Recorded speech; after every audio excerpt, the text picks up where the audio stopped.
When do you start to realize you go from having a job to a business? I think most entrepreneurs get into what they think is this sexy life, and what they realize is they actually have the same job, more responsibility. But most people are looking for that security. What you are looking for is opportunity, which is one of the first things an entrepreneurial mind has to do, is they have to start to focus on opportunity rather than security.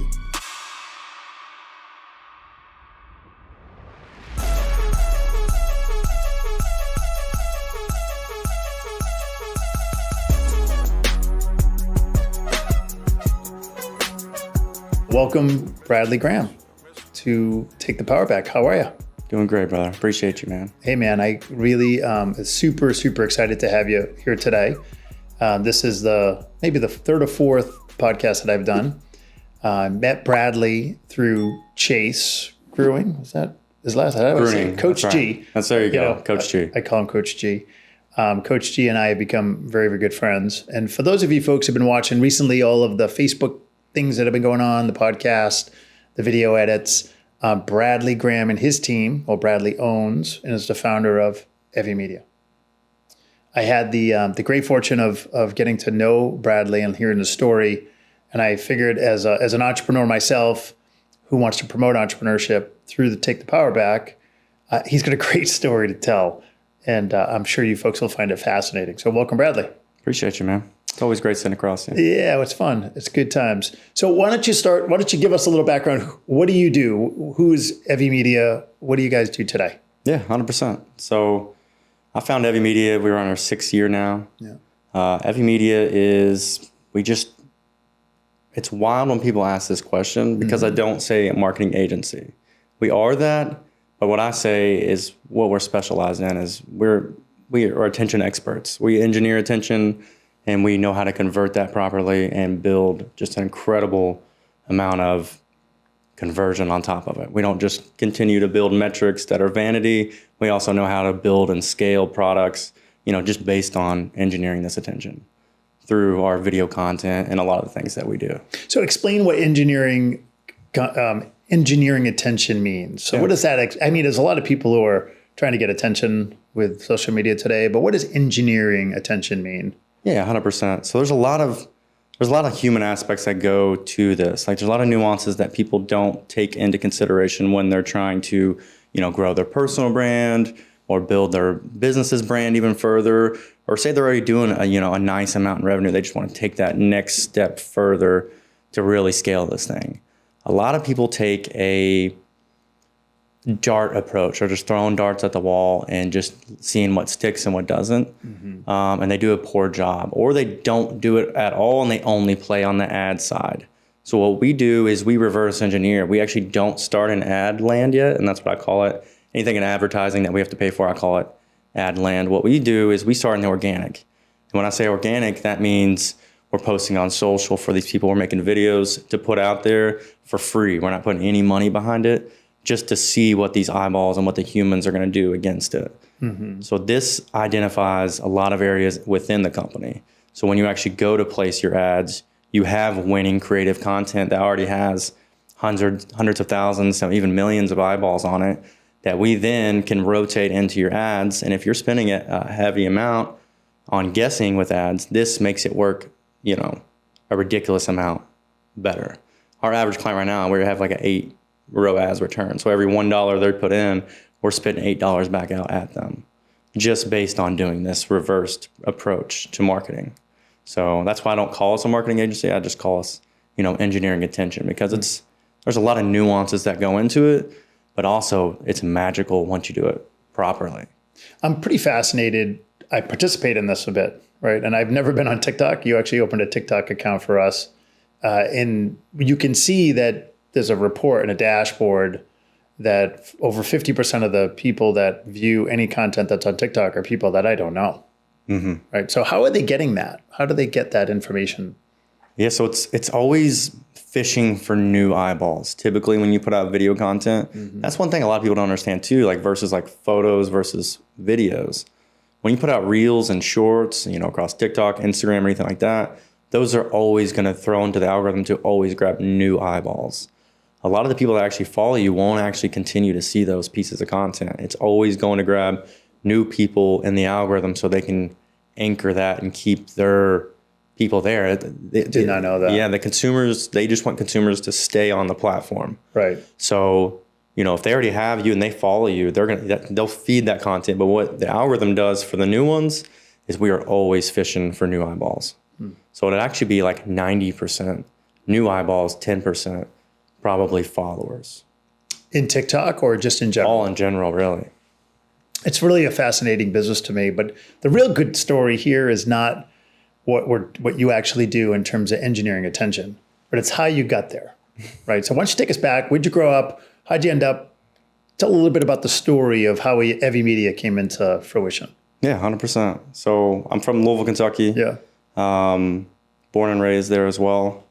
It was wild. I grew up in a, single mother. We had a tight-knit family, me and my brother and my mom, but we grew up, if you watch Shameless, that's pretty close to the lifestyle we were living. Yeah, it was wild and very adventurous, a lot of perspectives to learn from. Mm-hmm. I had an older brother as well, so I could learn a lot and good and bad, right? Yeah, that's right. I knew what to get away with, how I could, and then what the dumb shit not to do. Yeah. But yeah, it was a wild, adventurous upbringing. Went to flight school actually.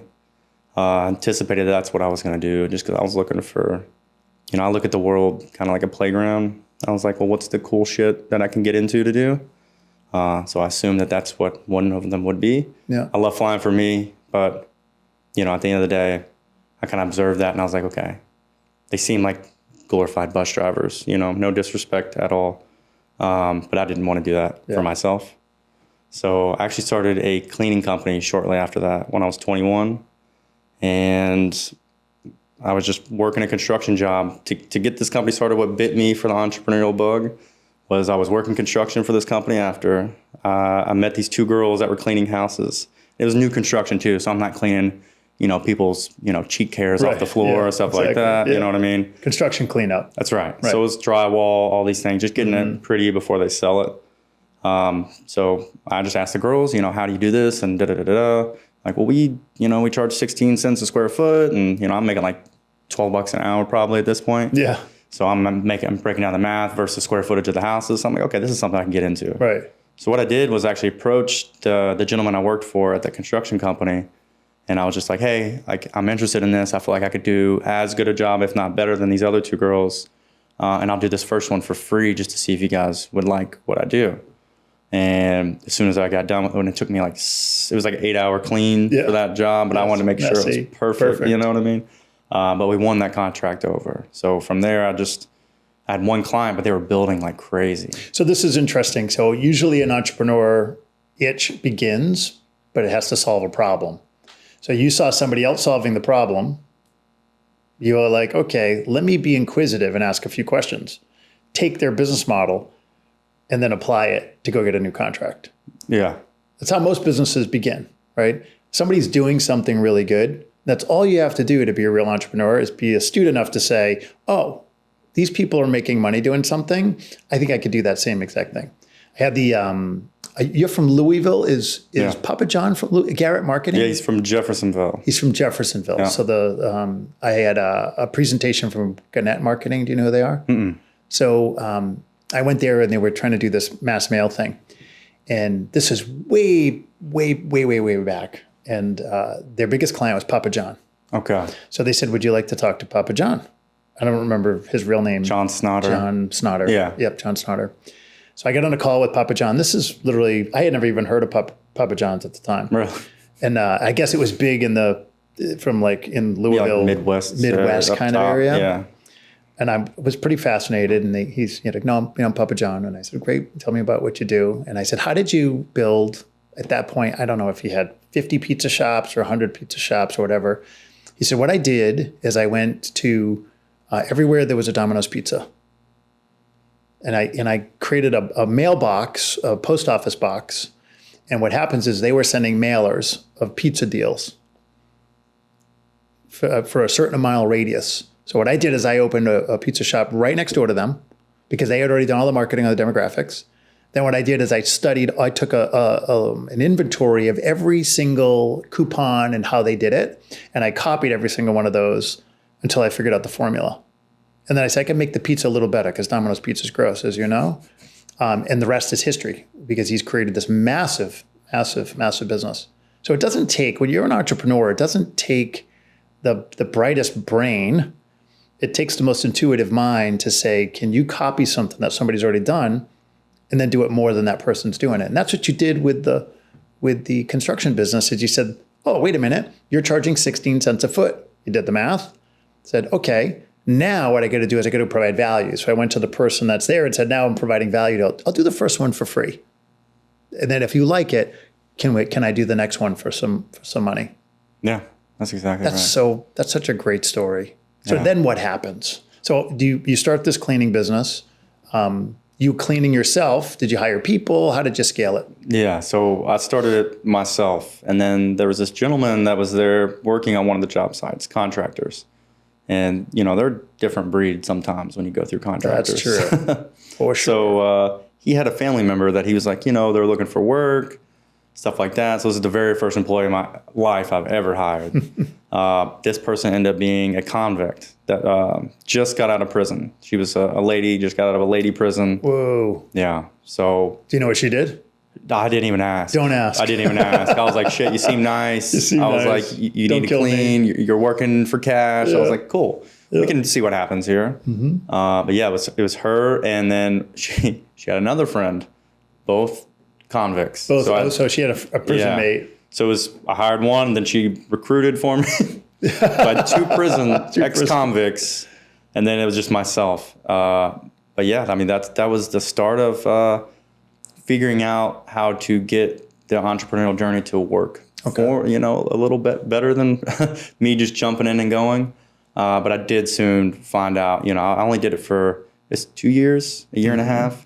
And I found out pretty quick, if you're not in at least something that you remotely like and or enjoy a little bit. Now, I'm not saying all the nuances you're going to enjoy in any business. No, there's nothing. Nothing's perfect. That's right. But I shortly found out I didn't want to scale this any further. So I pretty much just threw in the towel on that company. And I took like a 2-year hiatus, if you will, after that. From entrepreneurship, you mean? Yeah, I just went back to where I could go comfortably, and I could go back into construction and work some jobs. I was doing some things there. Yeah. But during that, I went through like a phase here, and this takes me to like a weirder part of my journey, if you will. Mm-hmm. I don't even know how much we should talk about it, but I think it should be talked about. We talked about psychotherapy a little bit. Mm-hmm. I did some self-induced psychotherapy in my backyard. There you go. So I think we've all done a little psycho-induced stuff in the backyard before in our lives. I would anticipate a high percentage of people probably. Yeah, probably. At least they may not have inhaled. That's right. Right, depending on the job that you have. But that's right. I'm picking up what you're putting down. Yeah, so and just to put it bluntly, I tripped acid in my backyard for 12 hours in a bonfire, and it was one of the most beautiful experiences I've ever had. And it was like observing the world like a baby, and I just removed my ego from all of the decisions or thoughts that I typically would have, and you could observe the world, and almost like it was so euphoric. Like I really saw what the universe is supposed to be, and I could see all of the tendency, everything, almost like it was a blueprint feeding back into me. Mm-hmm. And within this experience is when I found I love movies and doing production and all these things. I said, well, I'm going to start a company. And I didn't necessarily start that company immediately. I actually worked for another company. It was probably within 2 weeks after that. I got a job for a company editing video for $15 an hour, and that's technically the start of Evy Media. So was that an entry level position? Very. I never even edited before. I put this piece of crap together. It was terrible. It was a lot of it was footage from my tapes in high school football, and then mixed in with other stuff, because they didn't have an actual test. They were just I want to see what you've edited, and I just sent this in. Sent some stuff in. Terrible. I wish I could find it. It's awful. It's awful. But I got the job, and I was like, okay, cool. So, and then I worked with this company. They only worked with laundromats and restaurants. So I'm doing not so fun, sexy. What kind of business was it? So they would do video editing for commercials, or what? So they were a social media marketing agency. Okay. So this is the initial scratch to this itch. Gotcha. And then I found out relatively quick that they would close deals, and then the fulfillment was just very mediocre. They would make some cute videos or pretty videos, if you will, but no one moved the needle for their clients. And that's You mean so they would sell advertising space and video content, but they would never get any traction out of it. nothing. It was just check the box, like we're posting, we're doing these things, but there was no concrete outcome to it. And it would drive me insane. Especially I'd be in the car with the founder of this company and I'd tell them things that they could be doing. And then they'd use that same thing I told them to go close the next deal. And then they would never follow through on the things that we all just talked about. So like after that, I was like, okay, if this people can do it, I'm going to step away and attempt to do this as well. How long did you video edit for before you made the jump again? It's probably a year, 1 year. So you worked there for a year. You're going, I could do a better job than this, which I think a lot of people do when you start a business. You watch your boss do it, and you're like, they're not doing anything that I couldn't do. So then they decide to go do a business, right? But it's really hard to start a business. So I love this part of the story because I've heard you told me this before. So how did you take the leap? How did you go from $15 an hour video editor, now that you had some skill at doing it, I'm assuming you learned a bunch during that period of time, to I'm going to go start what is today Evy Media? Yeah. So I didn't know how to market or go get clients at that point. I have one person and I would say they're my first client, but really I'm an employee to their company. What I did was a different approach I think most people would take. Yeah. I actually went on Indeed and LinkedIn and just started finding companies that were hiring for similar positions. And I would just apply. The first one I actually did this for, I actually got the call back and for an interview. And in this interview, I ended up pitching towards the end of it for an opportunity to do a 1099 retainer deal instead of me coming on to work with them full time, which pissed off the marketing company or the marketing team that was currently there. Like even during the interview so much to where they ghosted me for weeks after because she was technically the one that's supposed to greenlight the yes or not, is rough. But what I did was I was like, well, I haven't heard anything. So what I did, I knew the owner's name. So all I did was look him up, DM'd him on Instagram. I said, hey, haven't heard anything back. Just checking in what you guys are, trying to build or do and stuff like that. He said, you know what, why don't you come back in tomorrow? I think I got an idea for us. And then I come back in and within 30 minutes, we closed the deal. And he was my first client for $3,000 a month. This is a fantastic, and there's so many learnings with what you just said right now.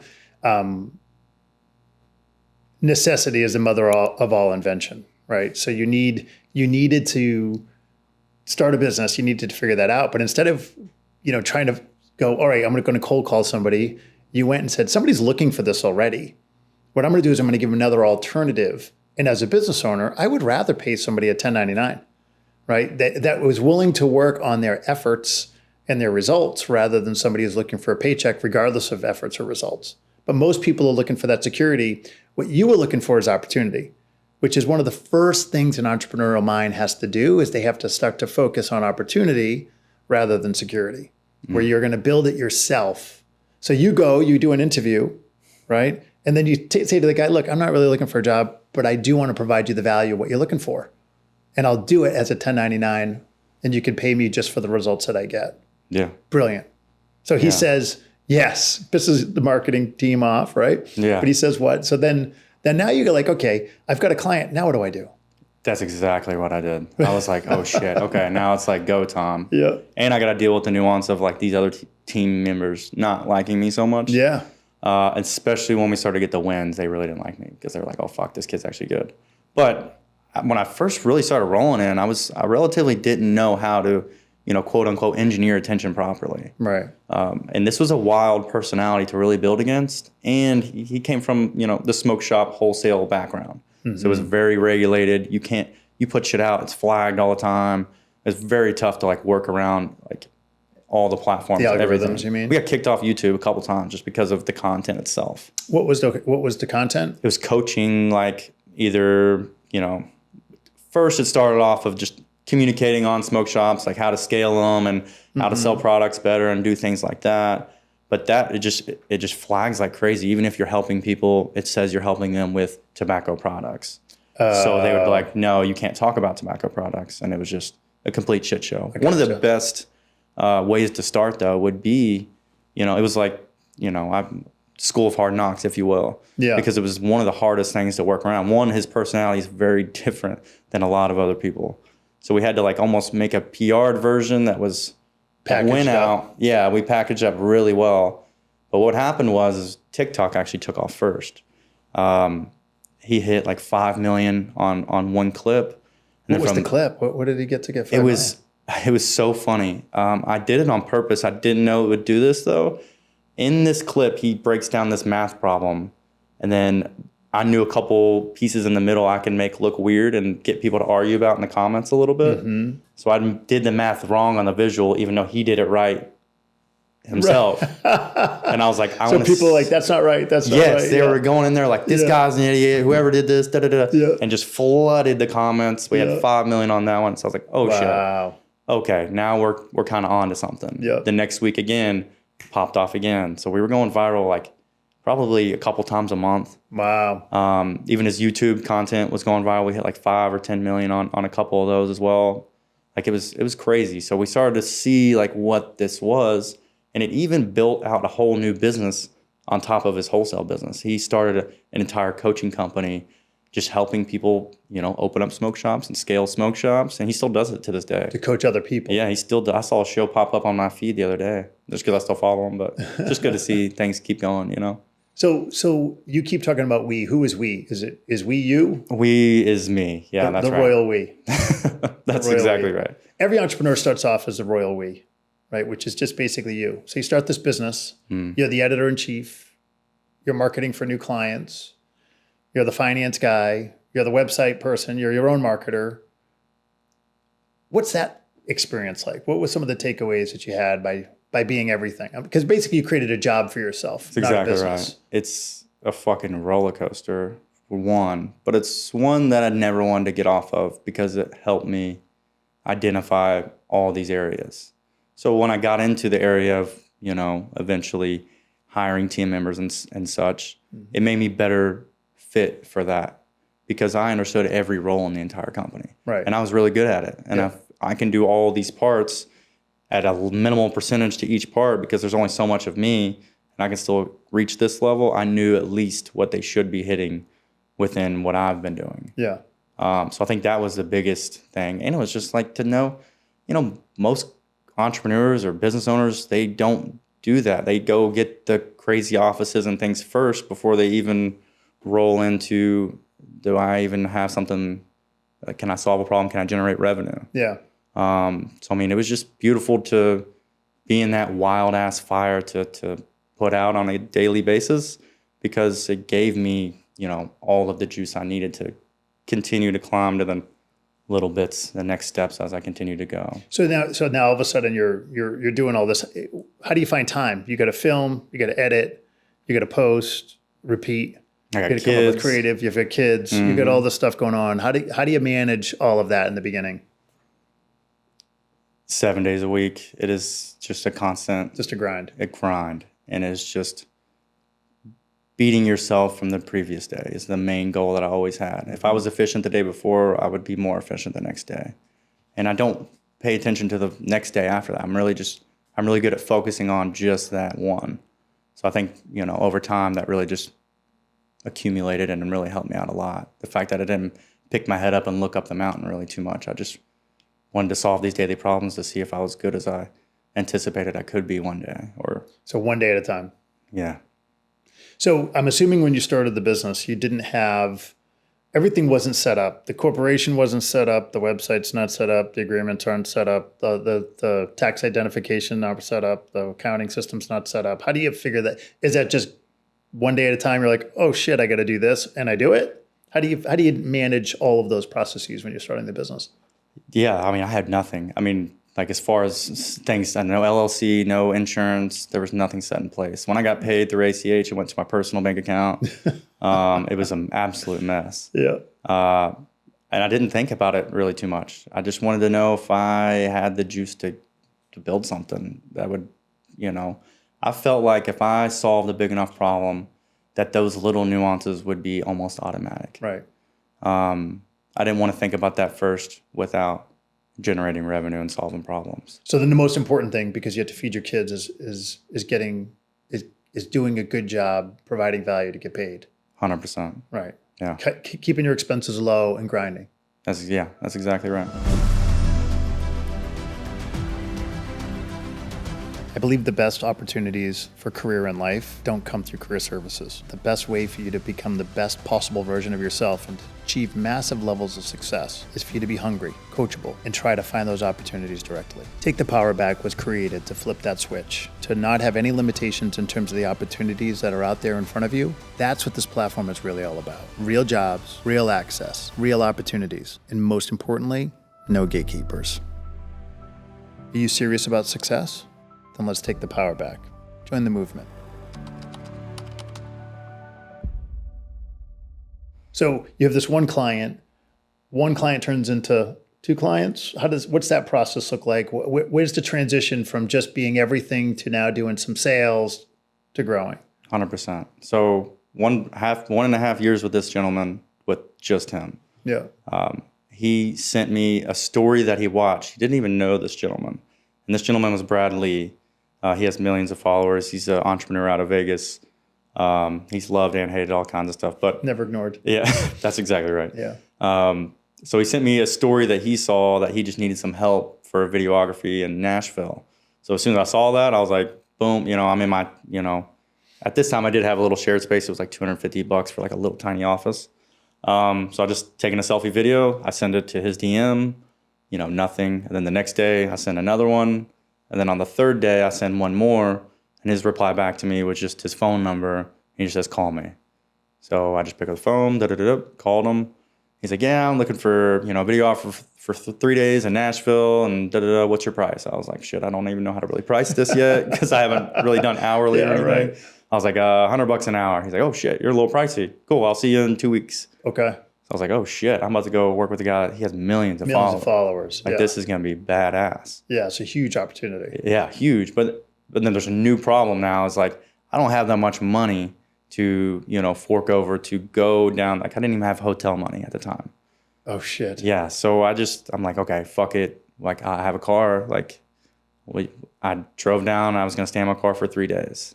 And day one, before I even began work, I had a couple beers before I went and parked in my parking spot. You're in Nashville, right? This is in Nashville? Yep. Well, right outside of Nashville and Brentwood is where I was. Yeah. I went and had 3 beers. 30 beers. Yeah, 30 beers. 2, 3, 20. Same thing.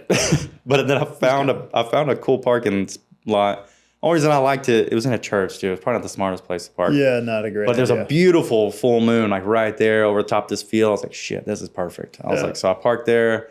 Everything's good. I fall asleep. It's beautiful until 3 a.m. And I have cop cars surrounding my car with the light shining through my windows. Yeah. And so I just get out of the car. And I'm barefoot in like boxers and a t-shirt. And just like, how can I help you? Yeah, what am I doing wrong? I'm like, damn, I'm just sleeping. They're like, well, we're just making sure you're not dead and all this other stuff and stuff. Well, anyway, they're like, well, if you stay here, another cop's going to come. If you leave, I have a feeling you might have had a couple beers or been drinking. And if I pull you over, you're going to jail. So I was like, okay, well, you put me in a nice little pickle here. So shortly after they pulled off, I went to a hotel and just slept in the parking lot of that hotel. Wow. Because you couldn't afford the room. Yeah, I couldn't afford it. And it was a cheap hotel. It was like very cheap. And I just sat out and sat out there. For 3 days. And then you'd go to work. Yep. I'd wake up, go to the gym, shower. Yeah. And then, because I had a pass at, many states I could use the gym at. Yeah. And then, I'd just go to work. And while I was there, I knew that this would probably be a one-off opportunity. Oh, yeah. So huge. I just mic'd up anybody and everybody that was going to speak or that had, a higher net worth. Everybody that was doing something at these events, I would mic them up. So would you just ask them? You'd say, hey, can I get a mic on you and let interview you real quick for Brad Lee? No, so some of them would actually go, they would actually have their turn to speak on stage. Okay. And Brad would be off to the side. So I was like, okay, this is a moment where I can not piss off my client and still at least help out some other people. So I'd mic them up. And then when I went back, I would just package it all up, send them a bunch of reels and clips and videos for free, and then a breakdown of how we could start to push the needle with this content. So basically you're going to them and saying, you're up speaking next, right? Let's get some commentary first and I'll send you clips. Yeah. Or did you even ask that? Or did you No, just say, I just said, here's a mic. I'm going to get you everything you're doing on stage and what you're going to talk about. Oh, so you were miking them up as they were going on stage. As they were going on. Yeah, that's exactly right. Anybody that was going on stage, I was like, cool, perfect. I got you. Yeah, that's exactly right. And they weren't asking any questions because they just thought it was normal. Yeah, that's exactly right. Wow. And then, the two people that I mic'd up, I signed both of them within a few weeks later. Well, almost. So Coach Burt ended up being one of the names on that list. Yeah. He's still one of our clients to this day, and we love Coach Burt. Yeah. We blew him up. I mean, he had like 30,000, 50,000 followers across the board at the time. Within 6 months, we had him over, 150,000 new followers across his accounts with the $0 and 0 cents. His first 2 weeks with him, we went viral, and he got hired on an event that Tiki Barber was supposed to be at. Yeah. But they saw his clip and brought him on as well. So things just really started clicking. And somebody saw it online and said, I'd like to get this person to speak at my event? Yeah, that's right. It just went viral. I hit we did 10 million or so on this one clip. Yeah. And then the right person saw it. Yeah. And we're like, yep, boom. And then he got a $25,000 speaking fee. So that covered our fees real fast, within the first 2 weeks. And we were very inexpensive at the time too, So now all of a sudden it starts to scale, right? So you get Coach Burt, who has a big natural following already. Mm-hmm. And then I know you work with Chase, right?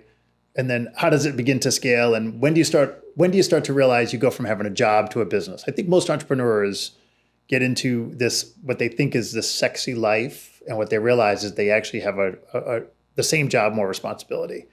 And they don't actually have a business. They have a job that they get paid to work really hard for, that they could make more money in a corporation. And that's exactly where I was. That's where you were. That's exactly where I was, even at that time. Okay. Yeah. So how does that start to shift? What does that look like?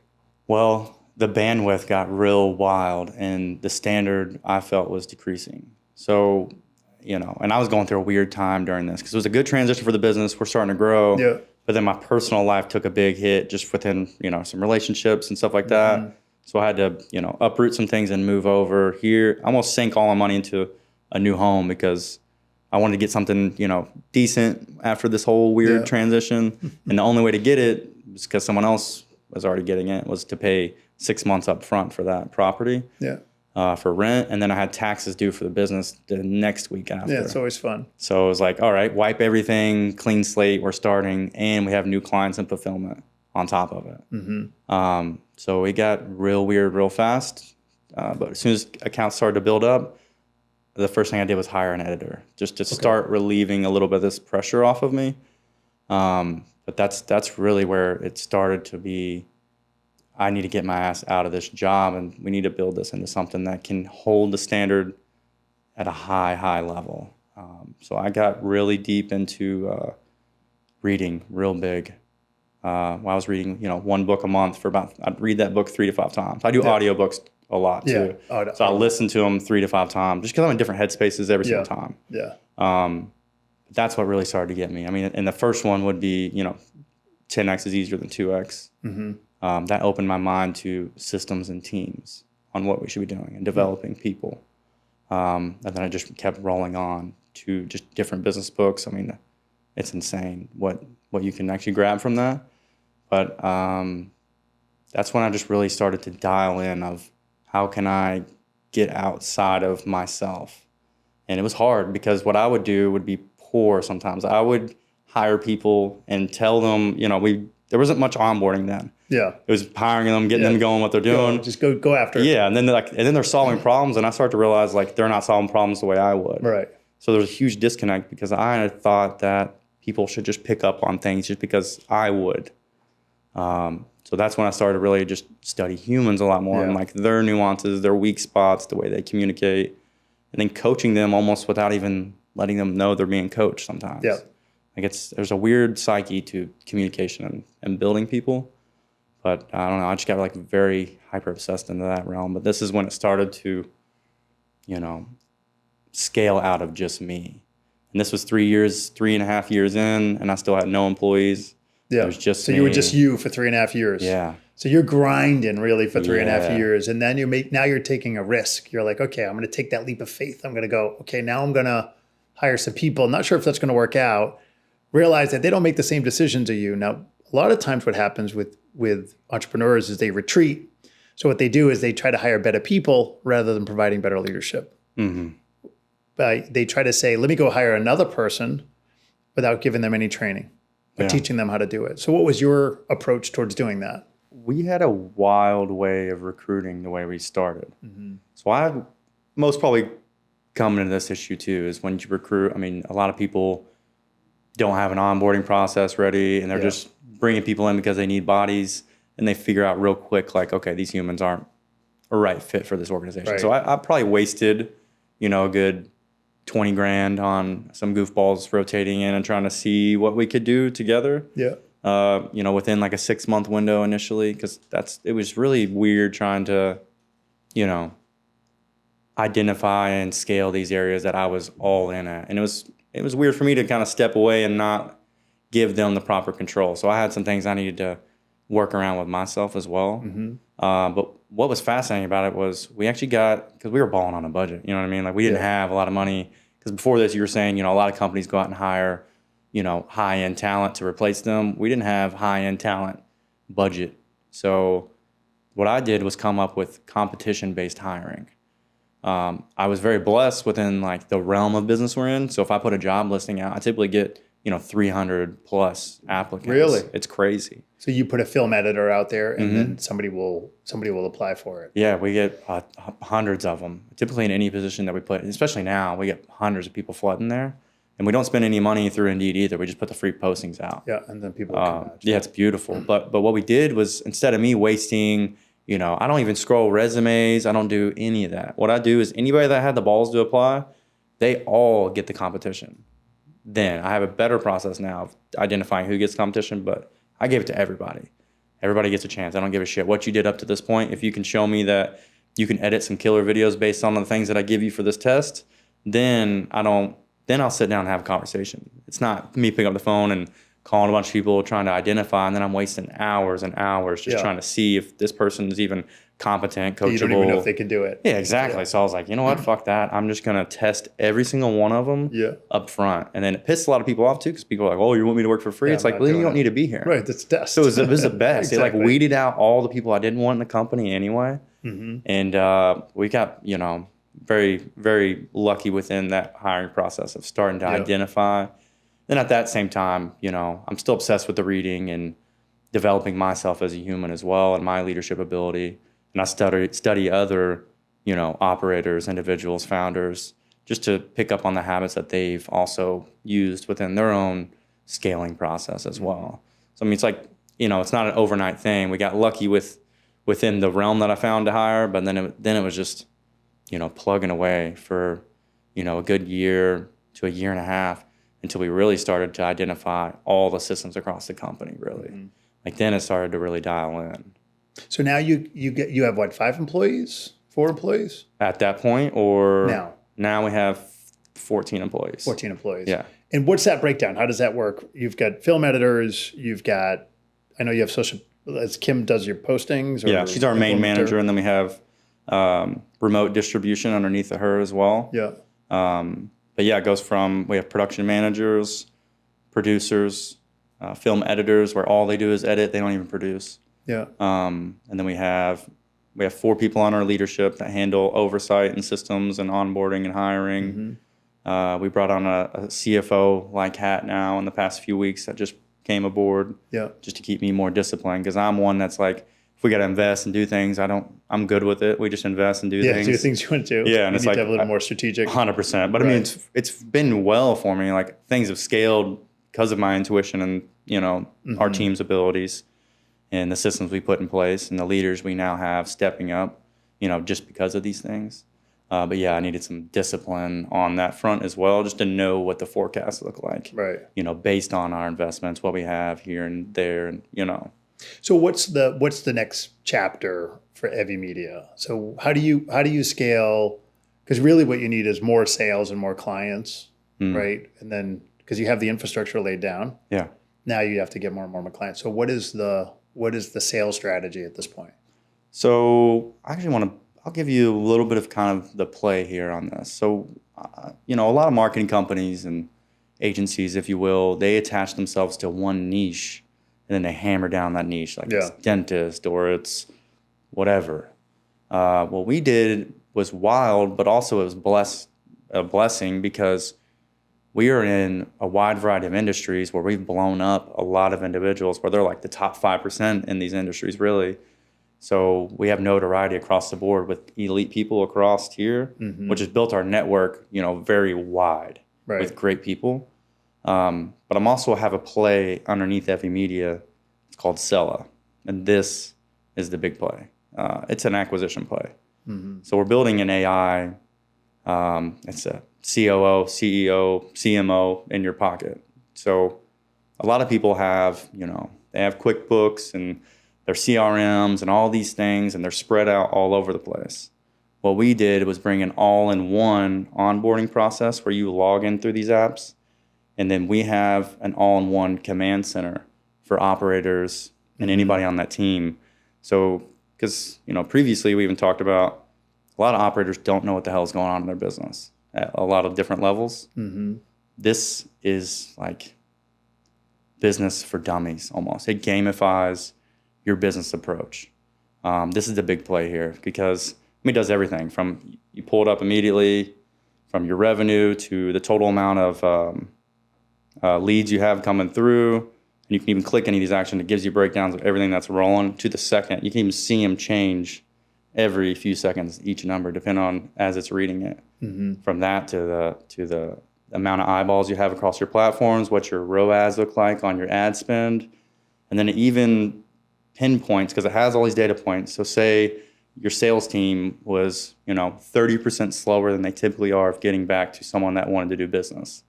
This notifies the prospective teams that need to be notified of, hey, we're starting to drop off here. Do you want to notify this team member? And then you just click yes, boom. So are you trying to launch a different business totally? Or is it part of what you're doing with Evy Media? Yeah, Evy Media it's a business tool. Yeah, 100%. It's almost like what we do on, because on paper, we really just help, people that are already wealthy become more wealthy, really. This tool can help a kid that's trying to build a YouTube channel and compete in that market, to the small, medium-sized businesses, to even the Fortune 500s and beyond, because it makes them tighten up. It's more startup. Yeah, it's like a startup underneath of what we're doing. Yeah, just identified so many areas. So we figured we'd build this. Plus, we'll own the data sets of users across all these industries, from what they're going to do, why they're going to spend their money, where they're going next. So it makes it very sexy for, acquisition for someone like Meta or someone in that realm, because they can own both sides of the pendulum. They own the platform and the areas of, where most people spend all their money and the eyeball tools.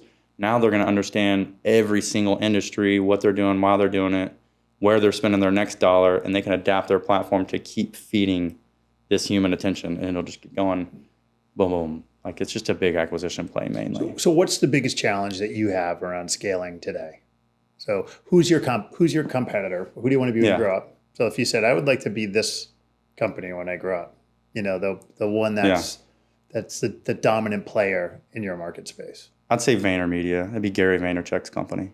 Gary Vaynerchuk. Yeah, they do a great job. And what would you have to do to what does Evy Media have to do to propel themselves to that? I mean, you went to an interview to learn how to do this, right? Yeah. Which is brilliant in itself. So what's the next interview that you can do in order to scale your business to that next level? What does he do better than you?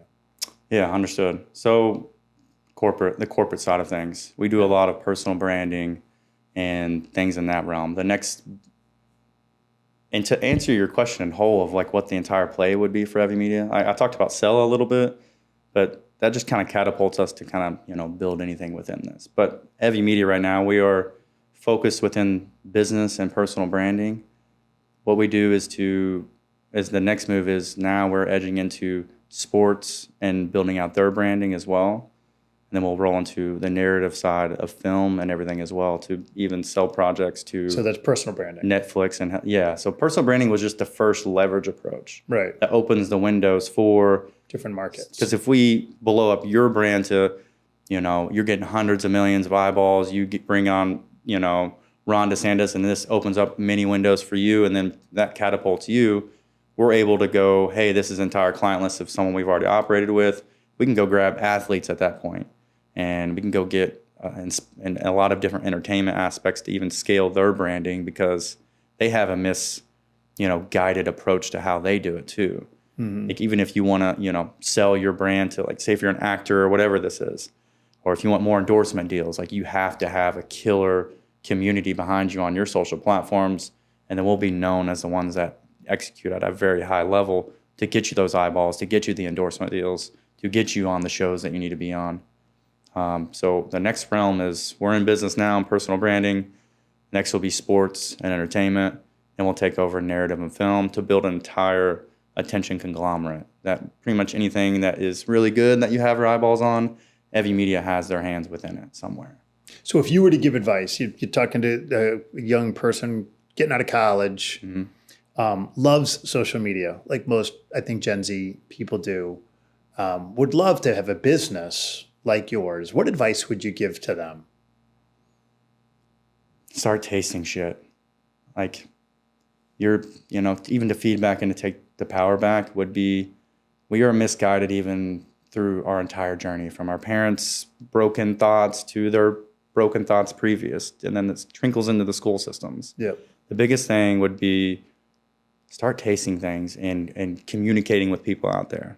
Mm-hmm. Like, it is just absolutely vital. And the ones that, a lot of parents say, don't just go do this and then just quit and jump to the next thing. Don't do that. I say do that, at least for a little bit, to understand what the fuck you even like. Yeah. If it is this or that, but for your specific question, say you already know you want to go into social media and you want to do these things, and you're already at the age where you can start, getting into some companies.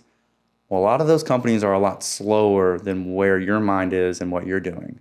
So you could probably already go in with some value of saying, hey, I've already looked at some of your stuff.